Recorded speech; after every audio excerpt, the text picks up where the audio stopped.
Design your image using your preferred design software. You must always mirror your sublimation design before printing. You can cut your design using scissors to fit your project if needed, but it is not required.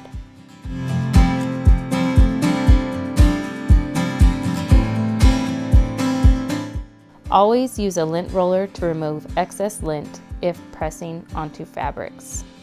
If pressing onto polyester coated surface, remove protective clear sheet and be sure there is no dust or lint particles on the surface. Preheat your heat press at 410 degrees Fahrenheit. For fabric sublimation, pre-press your fabric for 1 to 5 seconds to remove excess moisture and wrinkles.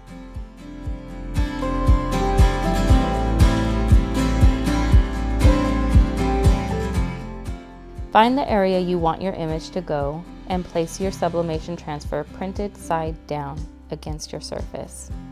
If pressing ceramics or small items, you can use heat-resistant tape to stop the paper from moving. Cover your sublimation design with a clean sheet of butcher paper to protect the press from getting ink on it. Press image with your heat press at 410 degrees Fahrenheit for 40 seconds. Note, press times and temperatures can vary for different surfaces and applications. When the heat press timer goes off, open your heat press, remove the butcher paper, and gently lift the backing from the sublimated area.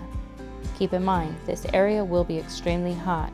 Use of heat-protected gloves is recommended, especially for ceramic objects.